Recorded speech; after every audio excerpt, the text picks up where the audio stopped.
les bonnes optimisations. Pourquoi je dis 2022 et que je précise bien, c'est tout simplement parce que depuis 2019-2020, il y a eu énormément de changements côté méta. Et du coup, c'est important de voir si aujourd'hui vous avez des campagnes, voir si vos stratégies sont les bonnes et elles sont bien actualisées. On va faire un petit point sur les chiffres rapidement. C'est pas la partie la plus intéressante, mais au moins ça vous donne un petit peu une visibilité sur ce qui existe en termes de réseaux sociaux. Donc ça, c'est des chiffres qui datent de novembre 2021. On voit que Facebook, WhatsApp, Instagram et Messenger sont dans les 5 premières positions. Il y a juste Snapchat qui prend en deuxième, et du coup, le groupe Meta, donc Facebook, WhatsApp, Instagram, Messenger, sont dans les 5 premiers. Il y a TikTok aussi qui est en train de faire qui est en train de monter. On voit que l'audience a été multipliée par 4 en 2 ans. Et il faudrait voir les derniers chiffres sur 2022 pour voir ce que ça donne. Mais globalement, il y a une grosse croissance côté TikTok et sur lequel on peut faire de la publicité. Donc le groupe Meta, c'est Facebook, Messenger, Instagram, WhatsApp. Souvent les gens pensent que c'est juste Facebook et Instagram, mais non, il y a bien les deux autres éléments à prendre en considération. Côté Meta, les chiffres principaux, donc on a 150 milliards de dollars de publicité au niveau monde sur une année, donc c'est quand même assez énorme. Il faudrait voir les chiffres Google Ads, je ne les connais pas, mais globalement je pense que ça doit être pas très loin des mêmes résultats. On est à 33% des budgets médias totaux, donc ça c'est pareil, c'est une moyenne mondiale. J'avais vu qu'en France c'était 31% ce budget-là. Après ça dépend bien entendu de la taille de l'entreprise, des budgets que vous possédez, etc.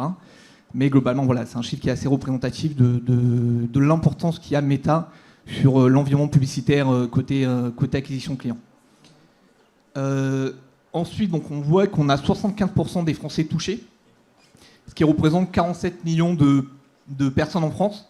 47 millions, on voit que du coup on touche à peu près toutes les personnes actives, donc ça va on va dire de 16 à 65 ans, vous touchez vraiment pratiquement toute la population avec ces quatre leviers qu'il y a dans le groupe Meta. Social Ads dans le levier de croissance, donc ça c'est des chiffres que si aujourd'hui vous ne faites pas de Social Ads, peuvent vous donner envie.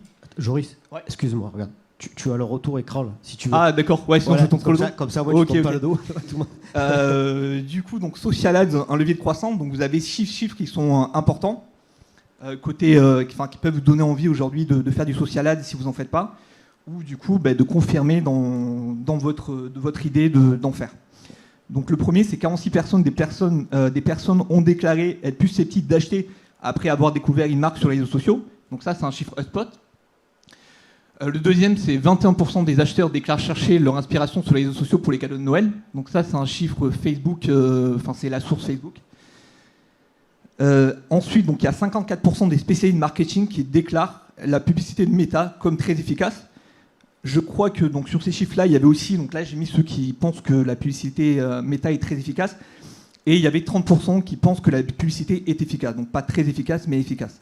Globalement, il reste 10% de gens qui ne sont pas satisfaits du groupe Meta. Ensuite, du coup, on a plus de 19% de visites organiques sur un site suite à la publicité Facebook. Donc ça, c'est des visites organiques. Alors il faut bien comprendre que pourquoi là il parle de visites organiques, en fait ça va être les visites incrémentales. C'est-à-dire aujourd'hui, si vous lancez sur les réseaux sociaux, vous allez avoir le trafic qui est lié directement à vos campagnes publicitaires, et vous allez avoir aussi le trafic qui est lié indirectement, qu'on appelle le trafic incrémental, on en parlera aussi pour le chiffre d'affaires, qui est difficilement calculable, mesurable, aujourd'hui avec les trackings qui existent, mais il faut savoir que voilà, Facebook a un effet aussi sur vos autres leviers. Plus 10% de chiffre d'affaires incrémental, même chose, donc c'est les personnes qui n'ont pas converti directement via de la publicité, mais qui sont passées indirectement par d'autres leviers, mais qui ont vu la publicité Facebook et du coup qui ont été impactées par cette publicité-là.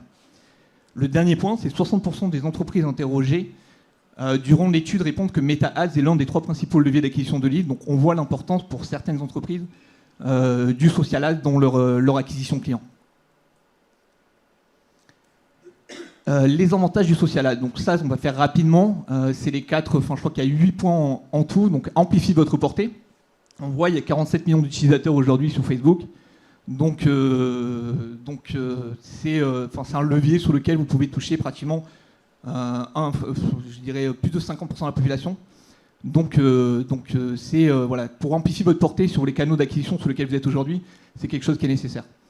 Ensuite, vous avez la couverture organique à ses limites. En fait, aujourd'hui, si vous avez un community manager qui travaille pour votre entreprise, qui fait du très bon travail sur Instagram, le problème, c'est que malgré son bon travail, c'est difficile d'aller chercher beaucoup d'impressions, même sur son audience. C'est-à-dire s'il a un compte avec 200 000 followers, même si sur ces followers-là, c'est difficile d'aller tous les chercher et du coup de s'afficher afficher son travail sur l'ensemble de ses followers.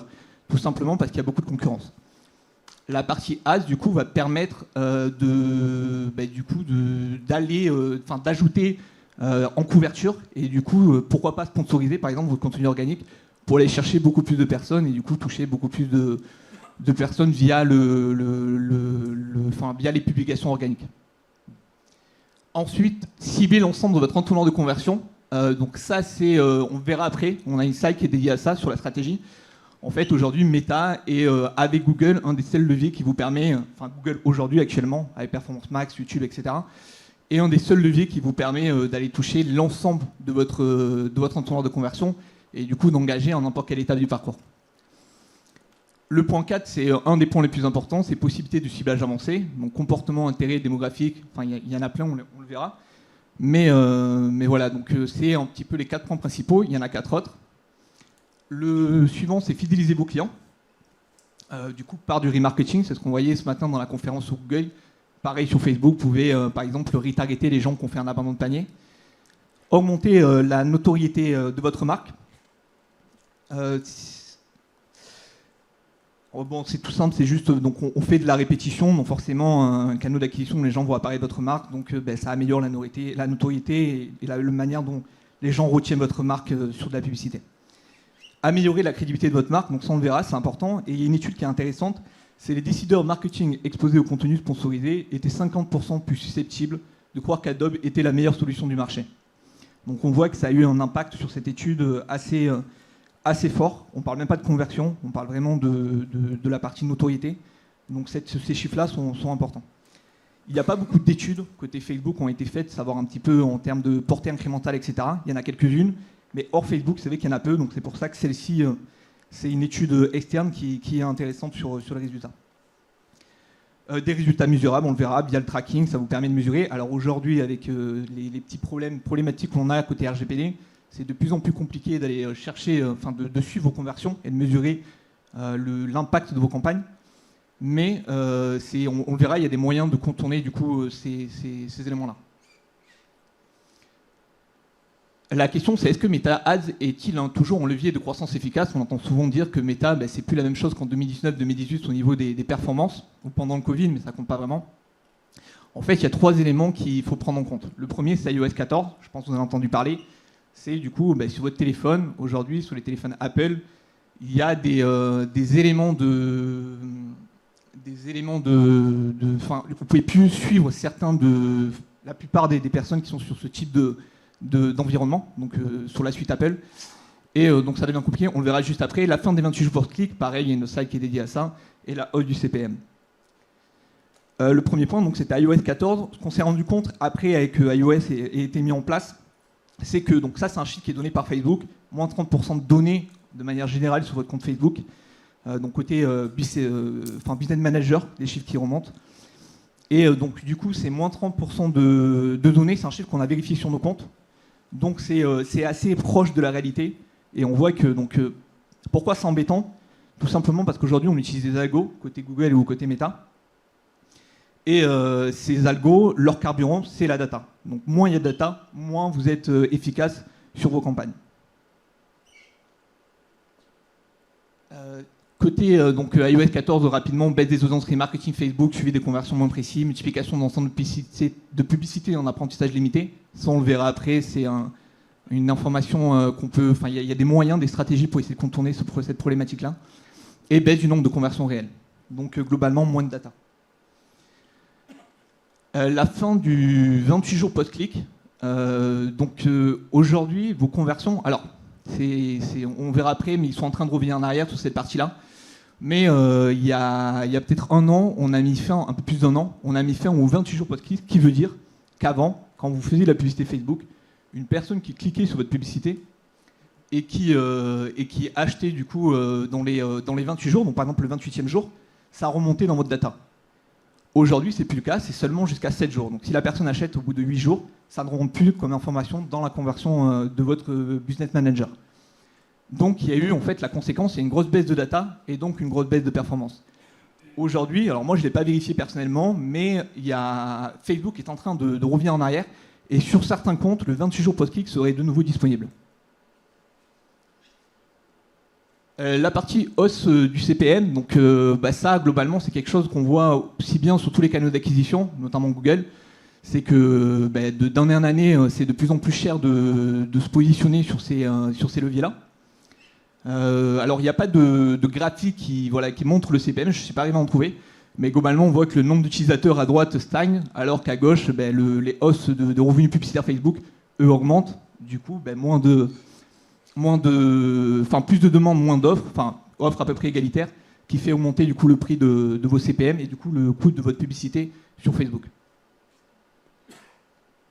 Donc là, c'est la partie qui nous intéresse, c'est les stratégies d'optimisation à mettre en place. On va avoir 3 grandes parties. On va optimiser la création et paramétrage de vos campagnes, optimiser vos publicités, les bonnes stratégies créatives et formats, et ensuite on fera un petit point bonus où c'est optimiser les variables de votre croissance.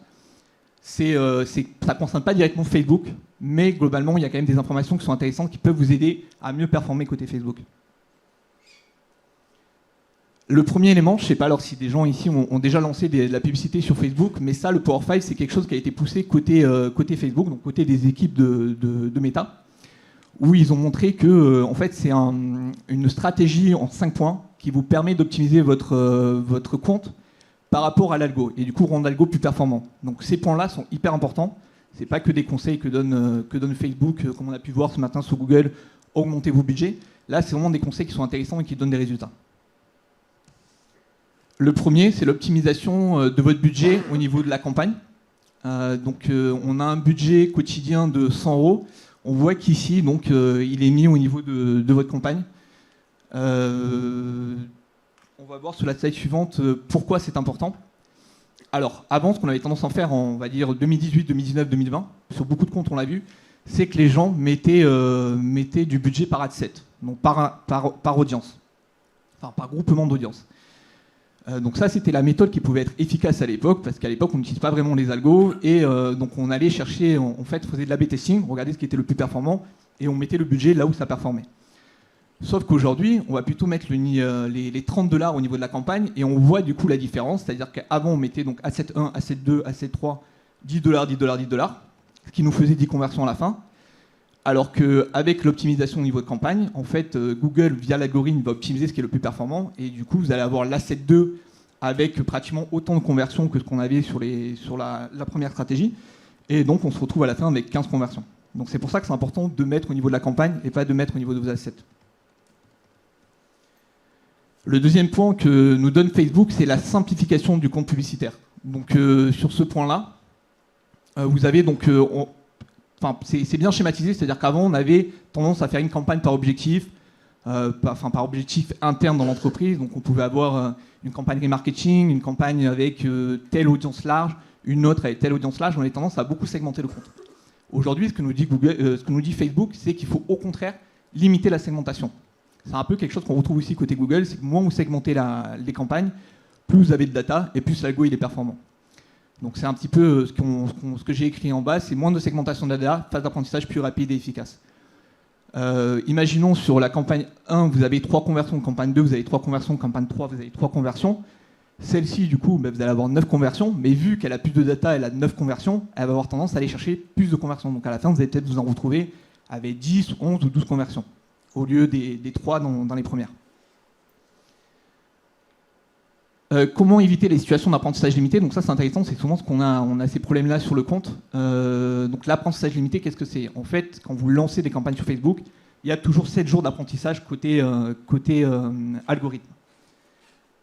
Ces 7 jours, du coup, si jamais l'algo n'a pas assez de data pour optimiser, il va vous mettre donc un apprentissage limité. C'est ce que vous pouvez retrouver sur votre compte. Ça, c'est pas une bonne situation parce que du coup, l'algo, il vous dit qu'il n'arrive pas à optimiser et donc ça ne sert à rien d'utiliser l'algo. Enfin, l'algo, il vous dit que vous serez plus performant si vous essayez d'optimiser vos campagnes. Comment optimiser? Donc déjà, simplifiez votre compte. Vous aurez du coup plus d'audience dans chacune des campagnes, des groupes d'annonces, et du coup plus de data, et donc moins de phases d'apprentissage limitées. Ensuite, travailler sur les audiences plus larges.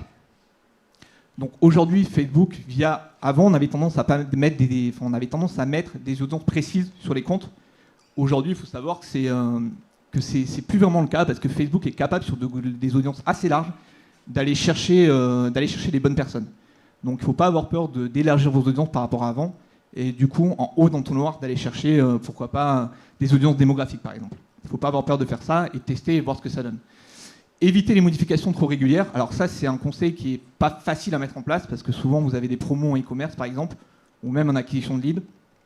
Et du coup, vous avez tendance à nouvelle collection changer vos visuels, promo changer vos visuels, etc., etc.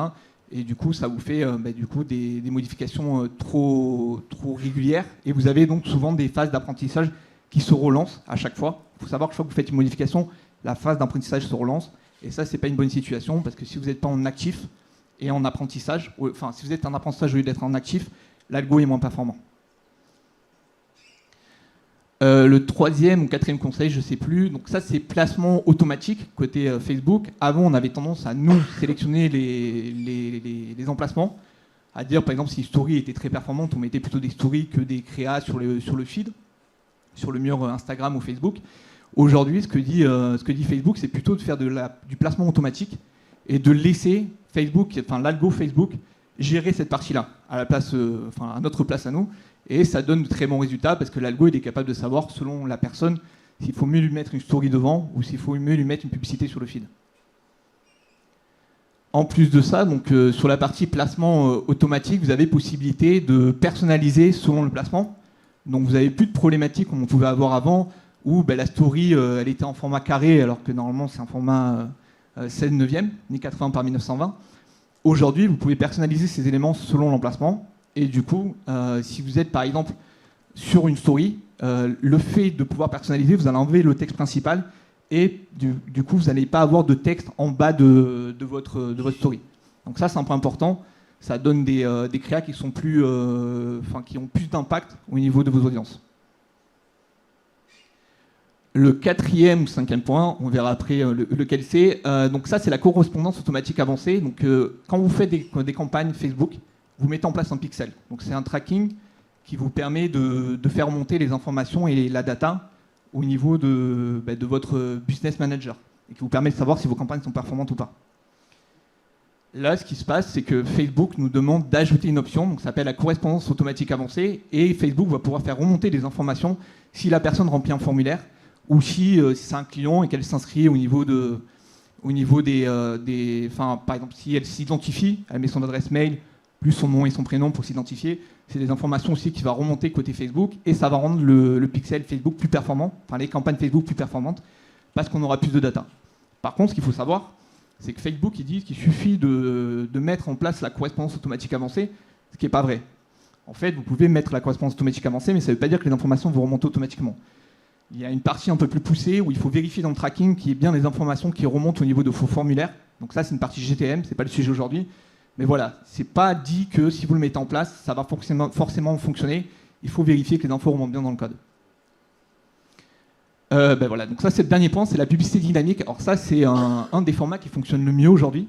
On le verra tout à l'heure, ça dépend d'où on se situe dans l'entonnoir de conversion. Mais en quoi ça consiste? En fait, on va utiliser un petit peu comme du shopping un flux produit et on va automatiser la création des publicités selon votre flux produit. Notamment, pour vous expliquer exactement dans le fonctionnement, en haut à droite, on a un site e-commerce qui vend des chapeaux. La personne sélectionne son chapeau, elle met dans son panier, elle n'achète pas. Notre but, c'est essayer de faire de la relance via les réseaux sociaux et via de la publicité. Ce qui va se passer, du coup, c'est qu'on va avoir, grâce à la publicité dynamique, des créas qui vont se faire automatiquement et le chapeau qui va apparaître sur le flux de l'éventuel client.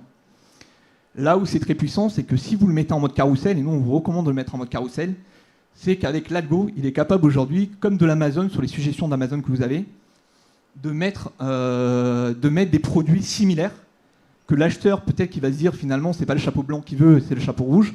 L'algo a ce genre d'informations-là. Et du coup, en deuxième, il va peut-être mettre du coup le chapeau rouge, et ça va vous aider derrière à convertir. Ça peut être aussi une question de prix, une question de modèle, des produits annexes, etc. etc. Au niveau, donc le premier point, c'est Power 5. Donc mettre bien en place tous les éléments du Power 5. Le deuxième point, c'est la structure de compte. Ça, c'est souvent quelque chose qui n'est pas très bien géré par les clients. Si on fait des campagnes, on ne sait pas exactement comment les faire. Est-ce qu'on doit faire du remarketing? Est-ce qu'on doit faire de l'acquisition haut de funnel, bas de funnel, etc. La meilleure stratégie, c'est de faire donc par rapport à votre tunnel de conversion, tunnel de vente. Donc le tunnel de vente, découverte, engagement, considération, conversion. On va voir le détail juste après. Donc sur la structure de compte, vous avez donc la partie notoriété et sensibilisation. C'est pour les gens qui ne connaissent pas encore votre produit ou votre marque. Et donc notre but, c'est de maximiser la visibilité auprès d'un cœur de cible de la campagne. Donc il faut quand même qu'on essaie de cibler les bonnes personnes parmi les gens. On va pas cibler, parmi les gens qui pourraient être intéressés par vos produits.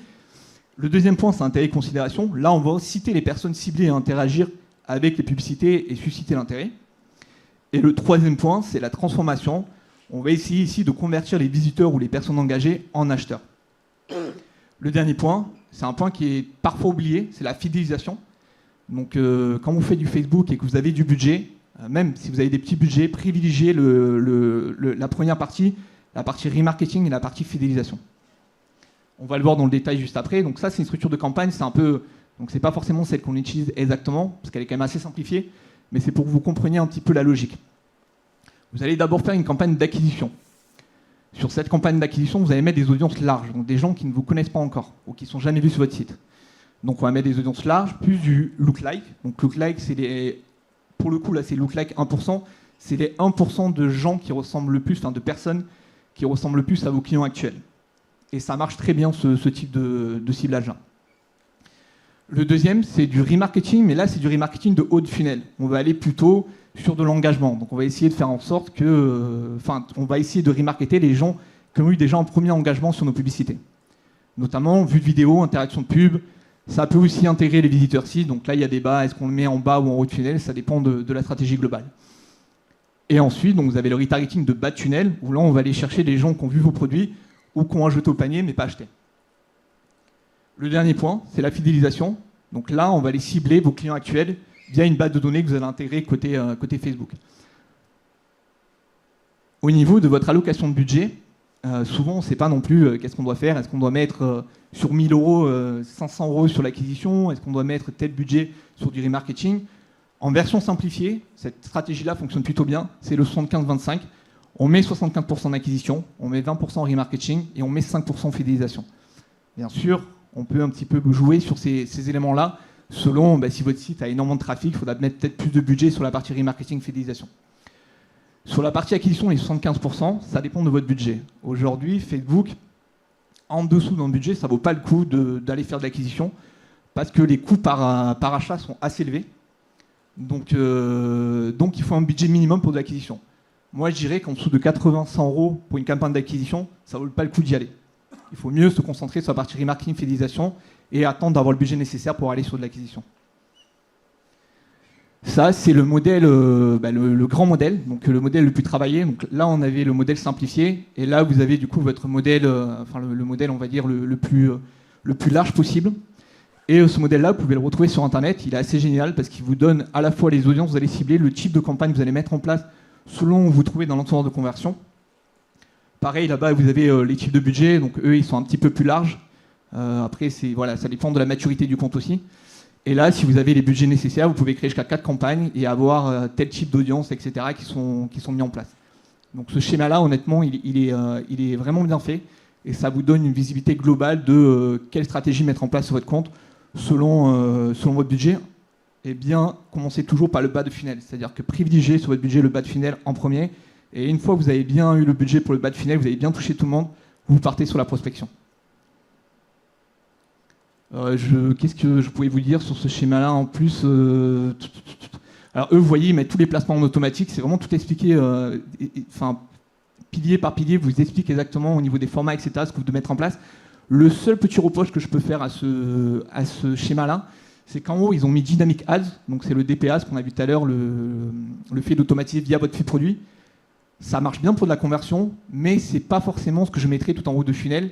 Donc à tester, mais je partirais plutôt sur du classique, vidéo, images, etc., plutôt que du Dynamic Ads en haut de tunnel. Au niveau de votre structure de compte, donc ça c'est juste un petit schéma pour vous montrer à quel point aujourd'hui Facebook peut être fort en haut de tunnel, donc en dehors de la partie remarketing. C'est qu'on voit que sur cette étude-là, au niveau d'e-commerce et retail, par rapport à l'argent dépensé, il y a eu de meilleurs résultats en haut de tunnel qu'en bas de tunnel. Donc ça c'est une information qu'il faut que vous preniez en considération. C'est qu'aujourd'hui, Facebook est capable d'aller sur des audiences larges et d'aller chercher des clients pour performer. Par contre, donc, voilà, donc ça c'est vraiment si vous mettez en place ce qu'on a vu juste avant. Ensuite, vous mettez en place une bonne structure de compte, donc le Power 5 plus la structure de compte.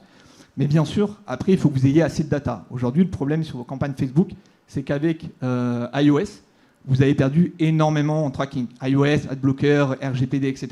Il y a énormément de tracking, énormément de data en moins, et du coup, vos campagnes semblent beaucoup moins performantes. Donc, il faut trouver des solutions pour contourner cette partie-là, de manière légale, bien entendu. On va commencer par l'API de conversion. Alors, l'API de conversion, ça donne de super résultats. En fait, ça permet de ne plus passer le tracking via le navigateur web, donc via les cookies, en sachant que ce que bloquent les adblockers et ce que bloque Apple, ce sont les cookies. Donc, une fois que vous arrivez à contourner ce système-là, ben, vous arrivez via donc, ce qu'on appelle l'API de conversion à avoir de nouveau les 30% de data que vous avez perdu, vous allez finalement les retrouver sur votre compte et du coup être beaucoup plus performant et avoir une idée de la rentabilité de vos campagnes. Avant, c'était complexe à mettre en place. C'est-à-dire qu'il y a encore 1 an, l'API de conversion, c'était que de manière manuelle. Vraiment, il fallait un expert tracking pour vous le mettre en place. Aujourd'hui, il y a des solutions via à peu près tous les CSS qui automatisent du coup les CMS, WordPress, PrestaShop, etc., qui automatisent la création de l'API de conversion et qui vous permet du coup de ne pas passer par un expert tracking, à part cas particulier, pour avoir l'API de conversion paramétrée. Donc ça, c'est un élément que je vous recommande particulièrement, l'API de conversion. Vous pouvez gagner 10-15% de performance rien qu'avec ce système-là. Advantage plus Shopping Ads. Alors ça, c'est une nouvelle campagne qui vient d'être lancée il y a quelques semaines. En fait, c'est une campagne, c'est un peu le performance max de Facebook. C'est-à-dire que comme Google, sur Google, vous avez donc des campagnes qui sont complètement automatisées. Vous mettez les créas, vous mettez les textes, etc. Là, c'est exactement la même chose. C'est-à-dire qu'on n'a plus vraiment le choix sur les audiences. Enfin, vous avez les audiences démographiques, mais plus vraiment le choix des audiences en termes de remarketing, etc. Les créas, c'est la même chose. Vous n'avez plus aujourd'hui vous n'avez plus la main sur les créas. Vous mettez toutes vos créas. Vous mettez jusqu'à 50 créas, donc ça fait quand même pas mal d'éléments. Et ensuite, c'est Facebook qui s'occupe de tout. Ce que Facebook avance, c'est que vous faites moins de 12% sur le CPA. Nous, on l'a testé sur quelques comptes. Et donc sur les 5 comptes sur lesquels on a testé, il y en a 4 qui ont eu de meilleures performances. Un seul où les performances étaient exactement la même, sur le même niveau. Donc honnêtement, ça vaut le coup de tester, vous prenez peu de risques. Et aujourd'hui, cette campagne-là, elle va aller toucher tout l'entonnoir de conversion comme du performance max. Aussi bien en haut tunnel que sur la partie remarketing. Et fidélisation aussi. L'autre élément, donc ce matin on a vu un petit peu la partie recommandation de Google qu'on disait que c'était pas forcément très fiable. Sur Facebook, vous pouvez y aller. Honnêtement, c'est des conseils qui sont assez simples et ça donne des recommandations qui, par rapport au Power 5, en fait c'est surtout par rapport à ça, ils prennent leur stratégie par rapport aux algos et ils vous disent qu'est-ce qui vous reste à optimiser. Ça, vous l'avez du coup dans la partie recommandation de votre Business Manager. Donc c'est sur la page principale de votre Business Manager. Et ça donne de très bons résultats et c'est souvent très simple à mettre en place. Donc allez-y, vous pouvez faire confiance de ce côté-là, sur ce type de recommandations. Ce matin, on en parlait, au niveau du ciblage B2B, avant Facebook, c'était compliqué de faire de la publicité B2B en direct. Aujourd'hui, aujourd'hui, ils ont poussé un petit peu cette partie-là et honnêtement, on a de bons résultats. Et notamment grâce à des ciblages avancés B2B, notamment donc, des postes, avocats, clercs, experts comptables, etc. Vous avez aussi des entreprises, donc employeurs, là il y en a quelques-uns, mais tous les gros employeurs de France, vous les avez, Air France, vous avez vraiment beaucoup d'employeurs. Alors bien sûr, les petites entreprises, vous ne les aurez pas, mais au moins vous avez tous les gros employeurs de France. Sur la partie ciblage B2B encore, donc, vous avez sur le ciblage avancé, vous pouvez aussi faire par thématique, donc notamment si vous voulez cibler les gens du web marketing, vous avez la possibilité via le ciblage, et ça marche plutôt bien. Dernier, alors voilà, il y a d'autres exemples, il y en a plein, je voudrais pu vous en mettre plein de captures sur ce côté-là, mais voilà, le ciblage B2B s'améliore beaucoup, donc aujourd'hui, si vous avez une stratégie B2B, vous pouvez y aller sur Facebook, ça peut fonctionner, à tester. Donc on va passer sur la partie créa, qui est très importante. Ce que dit Facebook, quand on fait des formations côté Facebook, ils nous disent que 70% du résultat dépend de la créa. J'irai peut-être pas jusque-là, mais globalement, ça a un très fort impact sur vos résultats. Donc le côté gestion créative est très important. Premier point, vous avez la bibliothèque publicitaire, bibliothèque publicitaire en ligne. Donc ça, je ne sais pas si c'est quelque chose que vous connaissez. Ça devient assez connu comme site internet. C'est un site qui a été mis en place par Facebook et qui réunit l'ensemble des publicités qui sont lancées et actives aujourd'hui. Ça peut être à la fois vos concurrents, mais aussi des entreprises que vous connaissez. Donc là, par exemple, pour le coup, on a mis Nike en haut et donc on a toutes les publicités de Nike qui apparaissent en ce moment. Et il y a des informations de plus en plus poussées, notamment sur certaines pubs, vous avez le nombre d'impressions et le budget investi. Donc ça, globalement, c'est une très bonne source d'inspiration. Ça pour avoir cette partie-là, il suffit du coup de taper sur Google faire une bibliothèque publicitaire et vous allez le trouver facilement le site internet. L'autre format, donc c'est le format UGC. Alors ça, c'est quels sont les formats qui performent aujourd'hui en 2022. Ce format-là, c'est le format le plus performant, c'est celui que vous allez retrouver sur toutes les entreprises qui ont performé côté social ads. C'est un format en fait qui est très organique. Donc qu'est-ce que c'est l'UGC? C'est un format normalement qui est créé par vos clients. Donc c'est un peu le format un petit peu, on va dire, influenceur, mais influenceur en direct. Alors ça ne veut pas dire que ce soit forcément le client qui doit le créer. Vous pouvez aussi le créer vous dans votre entreprise avec un téléphone portable. C'est des formats très simples. Et la force de ces formats-là, c'est que c'est très organique. Donc la personne n'a pas l'impression que vous allez lui vendre quelque chose. Et du coup, l'impact de la publicité sera beaucoup plus fort. Le deuxième point, c'est le point, donc le format promo. Alors ça, c'est un format classique qu'on voit depuis des années, mais ça marche toujours aussi bien. Notamment pendant le Black Friday, allez-y, touchez tout l'entonnoir de conversion avec ce type de publicité-là. C'est ce qui performe. Aujourd'hui, si vous avez peu de publicité social ad, enfin plus de budget social ad, moi ce que je vous recommande, c'est de mettre des campagnes seulement pour les grands moments promotionnels. Noël, Black Friday et tous ces éléments-là. Donc ça dépend de votre budget, c'est mieux de faire toute l'année. Mais globalement, si vous devez vous choisir des moments, choisissez les moments promotionnels. On a vu au début, au niveau des statistiques, alors je ne sais plus c'est combien pour le Black Friday, mais le chiffre est assez énorme de gens qui achètent un produit suite à après avoir vu du coup une publicité sur les réseaux sociaux, une publicité ou même en contenu. Donc le chiffre est assez énorme. Donc c'est vraiment le moment intéressant de Black Friday et Noël pour mettre de la publicité et faire connaître vos produits. Le deuxième point, donc sur les formats performance, c'est les avis clients. Alors ça, c'est un format qu'on voit de plus en plus régulièrement.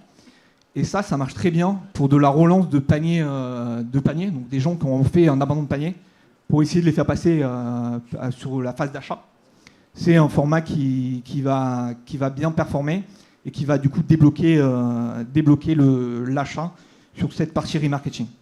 Donc pas à mettre en haut de funnel, parce que ça n'a aucun sens. Si vous mettez des avis en haut de funnel, les gens ne vous connaissent pas. Donc forcément, c'est pas là où vous allez avoir les meilleurs résultats.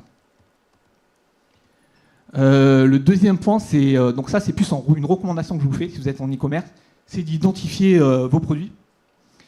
Donc d'épingler vos produits via votre flux. Et ça, c'est quelque chose qui donne de très bons résultats. Notamment, nous, pour un client, on a fait de la sponsorisation. Donc c'était même pas à la base vouloir faire de la vente. Et le ROS était de 4. Donc c'est-à-dire que pour de la sponsor de contenu organique, pour 1 euro investi, on faisait 4 euros de CA. Tout ça parce qu'on avait épinglé les vestes ou je ne sais quel vêtements côté créa. Donc ça, c'est un conseil qui est assez simple à mettre en place. Et si vous faites de la sponsorisation et que vous faites de la sponsorisation de contenu pour mettre en avant votre contenu organique, n'hésitez pas du coup à épingler vos produits sur les créas. Surtout que, bon là c'est visible, mais normalement il faut cliquer pour voir apparaître ces éléments-là. Le dernier point, c'est le Branded Content Ads. Alors là, c'est pour les comptes qui sont avancés, pour les gens qui ont du budget, qui ont déjà bien touché à la publicité sur Facebook et qui ont déjà bien travaillé sur son tendance de conversion. Si demain vous voulez partir sur de l'influence, il existe aujourd'hui ce type de modèle-là, qui n'est pas encore très présent en France, où en fait vous allez micro-influenceurs ou gros influenceurs, et vous allez leur proposer en échange du coup de faire le contenu, payé ou pas payé, ça dépend si vous faites un micro-influenceur ou un gros influenceur. De l'utiliser dans la publicité. Et du coup, ça va apparaître sur ce format-là qu'on appelle un format Branded Content Ads, où du coup, donc ça va apparaître sur le compte de la personne, mais ça va être en dessous partenariat avec telle ou telle personne. Et ça, c'est quelque chose que vous pouvez faire directement via la publicité en ligne. Les avantages, c'est que déjà le créateur garde le contrôle sur son contenu, un contenu souvent beaucoup plus organique, et donc c'est un peu ce qu'on voyait tout à l'heure avec les UGC, souvent beaucoup plus performant. Et l'influenceur bénéficie d'une couverture étendue. Alors c'est là où vous pouvez jouer, si vous prenez du micro-influenceur, vous n'êtes pas obligé, alors ça dépend bien sûr de l'influenceur, de la relation que vous avez avec lui, mais parfois les micro-influenceurs, on va dire 20, 30 000 personnes, on l'a vu sur des clients, ils ont donc créé un partenariat, en échange que nous, on dit, voilà, on met du budget sur du ad pour vous faire connaître, parce que du coup, ça reste sur son Insta à lui. Donc la personne, si on fait de la publicité dessus, il y aura son lien pour aller sur son Insta. Donc si on dit à la personne, on ne vous paye pas, mais en échange, nous, on est prêt à mettre 20-30 000 euros sur de la publicité, et du coup, vous faire connaître par beaucoup plus de monde, souvent, c'est gagnant-gagnant, et du coup, la personne va accepter, et donc vous avez un contenu organique. Alors là, j'ai dit 20-30 000 euros, mais ce n'est pas forcément le cas. Vous pouvez le faire avec beaucoup moins. Et du coup, avoir quelque chose qui ressemble à ce type de créa plutôt organique. Le deuxième dernier point, c'est la performance vidéo. Donc ça, aujourd'hui, la vidéo, on ne vous recommande pas, parce qu'il y a des gens qui vous recommandent de mettre que de la vidéo sur Facebook Ads. Ça, c'est une erreur. Vous mettez toujours tous les emplacements, donc vidéo, un peu d'image, un peu de carrousel, et après, vous laissez l'algo gérer. Mais globalement, la vidéo est très performante. On le voit sur cette étude-là.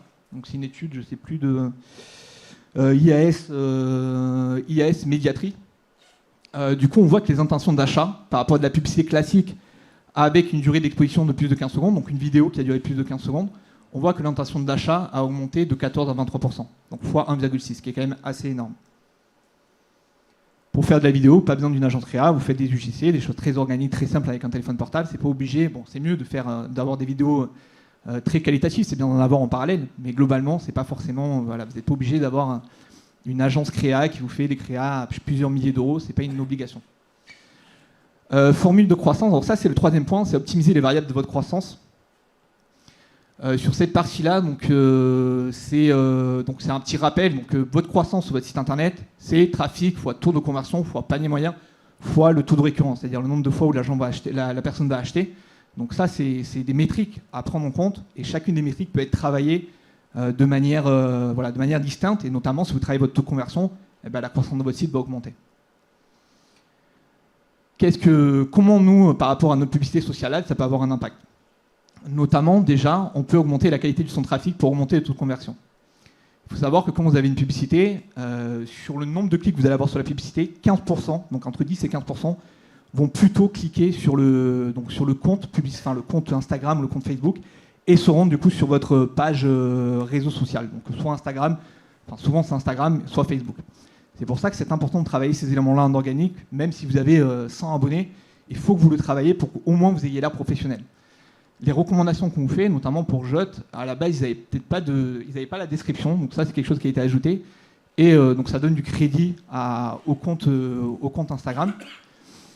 Pareil pour les stories mises en avant, pas besoin de faire quelque chose de très compliqué, mais voilà, essayez de travailler cette partie-là aussi. Et ensuite, du coup, toute la partie contenu. Donc voilà, il faut que c'est l'air, pas besoin d'avoir 150 milliards de posts, mais au moins que les premiers aient l'air professionnels et qui donnent envie qui donnent ce qu'on dit, gagner des points en qualification, qui donnent du crédit à votre marque. L'autre point, c'est le nombre de followers, etc. Bon, ça, après, ça dépend de votre compte, etc. Mais ça peut être travaillé aussi avec du budget publicitaire, un petit peu en parallèle, si vous avez des gros budgets publicitaires. Ça peut être aussi une stratégie à mettre en place pour essayer d'augmenter cette partie follower qui peut donner du crédit à votre marque. Notamment si vous faites de l'influence, certains influenceurs, en dessous d'un certain seuil, ne veulent pas travailler avec vous. Tester des pages d'initiation différentes. Donc ça, c'est Fit. Je ne sais pas si vous connaissez cette marque. C'est une marque qui a basé une grande partie de sa stratégie sur les réseaux sociaux. Et ils sont connus pour être très forts dans ce domaine-là. Et en fait, quand vous allez sur la bibliothèque publicitaire Facebook, vous mettez du coup le compte feed, le compte client feed, vous allez voir que des fois, vous avez 10 fois la même publicité. Mais lorsque vous cliquez dessus, vous vous rendez compte que la page de destination n'est pas toujours la même. Du coup, en fait, s'explique que Feed teste ses pages de destination. Donc des fois, il met sur la page produit directement, comme on peut voir là. Des fois, il envoie sur la page catégorie, des fois, il envoie sur la page d'accueil. Pourquoi il fait ces tests-là? Normalement, la plupart des gens auraient tendance à mettre directement sur la page produit. Mais tout simplement, selon où vous êtes dans l'entonnoir de conversion, notamment si là, les gens ne connaissent pas votre marque encore, si vous les envoyez directement sur votre produit, ils ne connaissent pas votre marque, ils vont pas forcément acheter. Enfin, le taux de conversion est d'être très bas. Alors que si vous envoyez dans une page catégorie où il y a des informations supplémentaires ou une page d'accueil où il y a des informations supplémentaires, dans ce cas-là, vous allez peut-être avoir de meilleurs résultats. Du coup, donc côté, donc je sais plus si j'ai tout dit sur celle-là. Donc ouais, faites de l'A/B testing. Donc A/B testing de liens, mettez les mêmes publicités mais avec des liens différents et voyez ce que ça donnait. Analyse du comportement de vos visiteurs. Alors ça c'est quelque chose qu'on a un petit peu parlé ce matin au niveau de l'A/B testing de vos landing pages. Donc normalement la plupart des gens connaissent Hotjar. Sparklook c'est moins connu, mais en fait c'est la suite Microsoft qui est le concurrent direct de Hotjar. Sauf que la particularité, c'est que c'est gratuit. Donc ça vaut vraiment le coup de tester. C'est très simple à mettre en place via GTM. Donc je vous recommande de tester cette solution. Elle va vous permettre notamment de, par exemple, avoir des cartes thermiques, avoir les vidéos de vos visiteurs. Donc si vous avez des problèmes de taux de conversion, une landing page, vous pouvez regarder un petit peu ce que font vos visiteurs, où est-ce qu'ils s'arrêtent, etc., etc. Et avec ces informations-là, après, faire des A/B testing. Changer le bouton, rajouter du contenu, etc. Nous, on avait un client du coup qui faisait de la porte de garage à installer chez soi tout seul. Au début, quand le site a été lancé, il devait vendre peut-être une porte de garage par jour. Donc les chiffres n'étaient pas très bons. Et le site était tout nouveau. Donc c'est-à-dire qu'il n'avait vraiment aucun historique sur cette partie-là. Et ce qu'on a fait, nous, de notre côté, c'est qu'on a mis Sparklook en place pour voir un petit peu le comportement des utilisateurs. Et en fait, on se rendait compte, il y avait des onglets en mode FAQ, on se rendait compte que les gens passaient beaucoup de temps sur ces onglets-là. Tout simplement parce que les gens, ils achètent des portes à 2-3 000 euros, ils ont besoin d'informations, de savoir c'est ce qu'ils vont pouvoir l'installer tout seul et simplement. On a demandé aux clients d'ajouter une vidéo et plus de texte au niveau de la description. Et le fait d'avoir fait ce changement-là, on a doublé, triplé le nombre de ventes sur cette page produit. Donc c'est pour ça que ça vaut le coup. Pour l'e-commerce, vous avez énormément de pages. Moi, ce que je vous recommande, c'est commencer petit. Prenez vos top 5 produits et regardez déjà le comportement sur votre top 7 produits. Une fois que vous avez bien vérifié, que vous avez fait des A/B testing, passez à vos autres produits.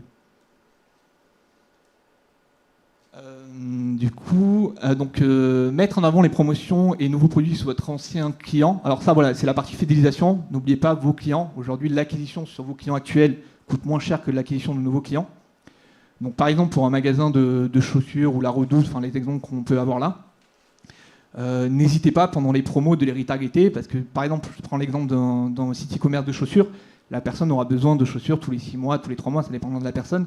Mais globalement, ça vaut le coup de les retargeter pour essayer de les faire revenir. Si elle est satisfaite de vos produits, elle aura tendance plus facilement à revenir et du coup augmenter votre taux de conversion. Voilà pour moi. Je ne sais pas si vous avez des questions, il reste 2-3 minutes.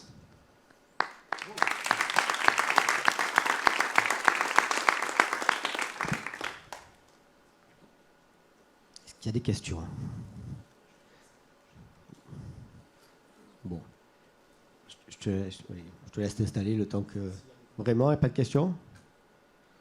Tout a été clair? Ou alors ils sont encore en train de dormir après manger. Merci. Merci pour la présentation. Moi, j'ai juste une question. C'est vous nous avez expliqué qu'on pouvait faire travailler le B2B, en fait, avec Facebook, ce qu'on ne pense pas forcément immédiatement. Donc on pouvait traverser en ciblant, on peut travailler le B2B en ciblant les personnes qui ont un compte perso, en fait. La question, jusqu'où va ce ciblage? Est-ce que je peux choisir un type de profil, mais aussi un type de profil dans un certain type de métier, par exemple? Par exemple, pour donner l'exemple du web marketing, si vous voulez cibler les gens du web marketing, c'est possible. Il n'y a pas tous les ciblages, mais il y a des ciblages par activité. Après, le problème de Facebook Ads, c'est souvent la qualité. C'est-à-dire que le ciblage, aujourd'hui, avec les problèmes de data qu'on a, souvent, vous allez avoir moins de qualité que ce que vous pouvez avoir sur Google, mais ça vaut le coup de tester si vous faites du B2B. D'accord. Si je veux cibler, par exemple, tous les dirigeants du secteur automobile, de la distribution automobile, ça, est-ce que vous alors ça va, c'est compliqué là parce qu'il ne doit pas y avoir beaucoup de monde. En fait, c'est sur des grosses audiences. C'est-à-dire vous faites du B2B sur des audiences qui sont larges, ça va. Mais si vous faites du B2B sur cette thématique-là bien précise, c'est compliqué. Parce que c'est aussi des gens qui communiquent beaucoup sur Facebook. Pardon ? C'est aussi des gens qui communiquent pas mal sur Facebook. C'est surtout le nombre en fait de personnes qui sont présentes dans l'audience. Il faut que vous ayez des grosses audiences. D'accord. C'est quoi une grosse audience ? en termes de volume? Ça va dépendre, on va dire, à partir de 5000 personnes, c'est pas mal. D'accord. Donc par exemple, le web marketing, qui est Ok. une activité où il y a pas mal de salariés, ça vaut le coup. Mais si vous avez des activités de niche avec 200, 300 personnes, vous allez pouvoir aller les chercher sur des grosses masses, mais ça va prendre plus de temps et ça va être beaucoup plus compliqué. Ok, merci beaucoup. De rien. Une autre question. Ah voilà, une autre question. Joris? Tiens, il y a encore une autre question. Au niveau de la gamme tarifaire, ça se passe à peu près comme sur Google Ads, on choisit les tarifs, enfin, ça se passe comment? Alors c'est là, ça va pas être comme Google Ads. Enfin, ça dépend de Google Ads. Il y a plusieurs manières de calculer le coût. Normalement, par exemple, à la conversion, etc. Là, ça va être au CPM, c'est-à-dire vous allez payer pour le nombre de vues. Après, la performance va varier selon le compte, la stratégie que vous allez mettre en place, etc. Moi, ce que je recommande, c'est que si vous vous lancez sur du Facebook, n'allez pas sur de l'acquisition en dessous de 100 euros par jour, 80 euros par jour. Parce que globalement, si votre CPA aujourd'hui, donc le coût par achat, il est à 35-40 euros minimum. Donc ça peut varier, mais globalement, c'est ça en termes de bonne performance sur Facebook. Donc si vous avez 40 euros par achat, avec 80 euros, vous faites 2 achats par jour. Donc niveau data, c'est quand même assez limite. Donc pour de l'acquisition, allez-y. Par contre, pour le remarketing, vous pouvez y aller avec 10-15 euros de budget, c'est pas un souci. Et c'est comme sur Google Ads, il faut faire des campagnes tout le temps, ou on arrête, on recommence en fonction Non, de... le mieux, c'est d'avoir des campagnes en fil rouge si vous avez le budget nécessaire. Si vous n'avez pas le budget, c'est-à-dire si vous avez des budgets très limites, dans ces cas-là, vous faites que pendant les moments de promotionnels. Et du coup, vous mettez en avant les promotions Black Friday, Noël, etc.